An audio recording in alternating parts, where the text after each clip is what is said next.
Okay, now we have taken the dimension layer and we're going to take the leader here, LEAD, lead. Here goes the leader. The leader is going to be, let's say, from the end of the slab. Okay, so let's put the leader right over there, and then let's bring it to some place right over here. There you go. Hit enter. Now we're going to say long text. Here the leader is here. Select the leader and press on Control 1 because the arrowhead is really small. Let's see where is the arrowhead. For text geometry associated items. Dimension general leader.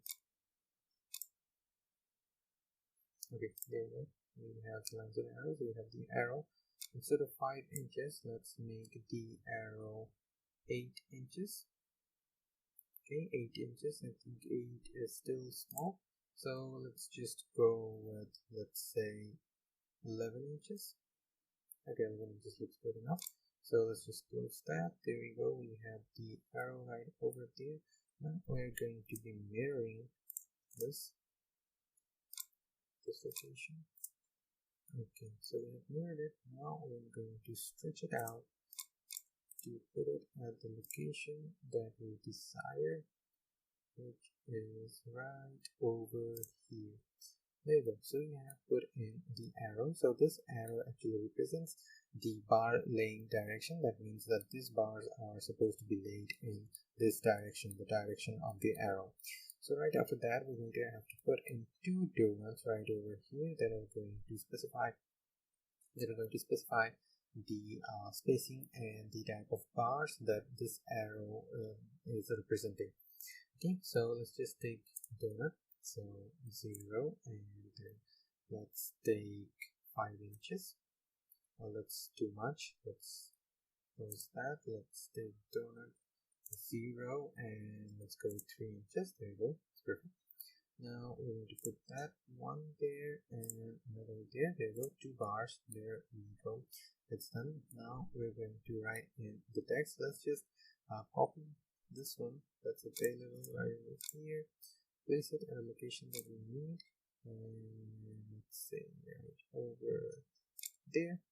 Okay, now let's just edit it up. Control A. This is not going to be bold, it's going to be simple. Times New Roman 10 inches. Okay, 10 inches, I can go with 10 inches. Now we write 10 mm, 10 millimeter. Now we need the dia symbol. Let's take the diameter symbol right over here. There you go, diameter percent C. You also remember how to do it like that.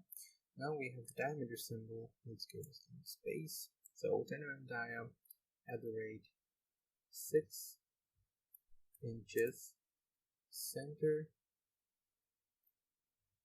to center, dot ALT, alternate dot CKD. Now what this means is that 10 mm dia bars are placed at 6 inches intervals, alternatively cranked. Okay, if you are not quite understanding what this means, don't worry about it. Once we are done learning how to draw the detailing, I'm going to explain how to read the detailing, how to place the detailing, and how to check the detailing at site with real pictures. Okay, so don't worry about it. Let's just write it down like that for the time being. So there we have this is 10 mm at the rate 6 inches center, alternate curve. Now that's done. Right after that, we have to mark the extra tops. So we're going to take in a leader again. There you go. The leader is going to be from, let's say, this location. Let's bring it up. The place in, let's say, to switch location. Hit enter, let's go to 1, there we go, it's done. Now we're going to take in text. So let's just take the text layer first. There we go, text layer. Now we're going to use text, put it there. Okay, now it's going to be times New Roman, and it's going to be of, let's say, 5, 6, 7 inches height. Okay. Now we're going to write in, since this is just one extra top, we're going to write, okay, not there. We're going to write in 1, 10 mm %C dia, 110 mm dia ext meaning extra top, then go to the next line, and here we're going to write in top, then BWT meaning between 2 CKD, meaning the extra top is going to be placed between two crank bars. Okay, here we go. We're just going to place it to a suitable location, and that is there. It's done. Now we have to place this thing at all of the extra tops. Let me just stay there,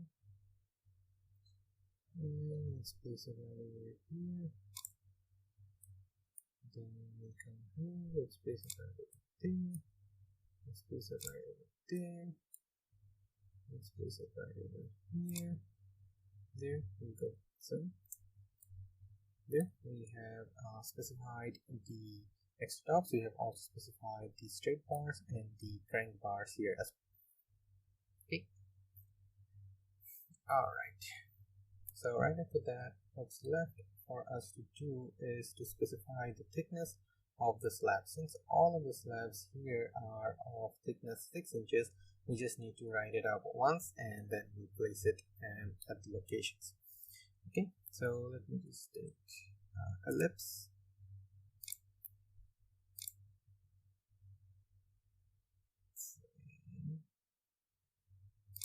There you go. Let's rotate the ellipse.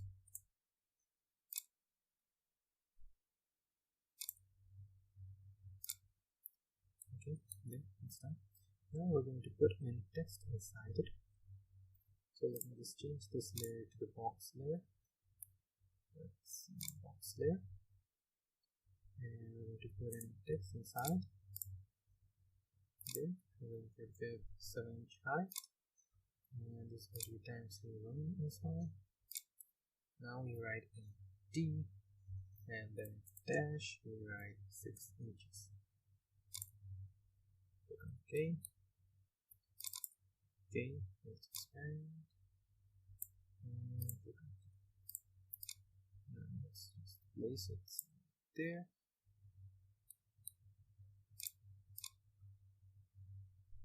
Just like that as well. And we'll increase this by there. There you go. So this is T6, the slab thickness. It's showing that the thickness of the slab is 6 inches.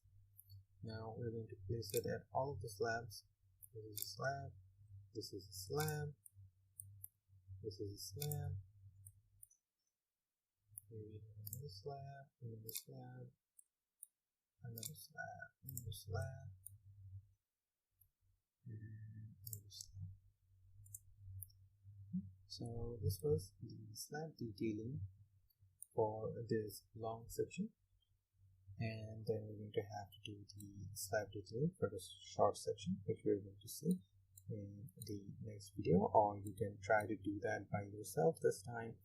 Well, we did it with this direction. You can just do this by rotating it. You just need to rotate it and then do it from here to here and follow the rules of L by 3 and L by 4, and you'll be able to do it by yourself. So at first try to do it by yourself, and if you think you're not being able to do it, or if you want to check if you have done it right or not, then you can see the next video where I'm going to show you the detailing at the short. Alright, so that is it for this video. Thank you very much for watching.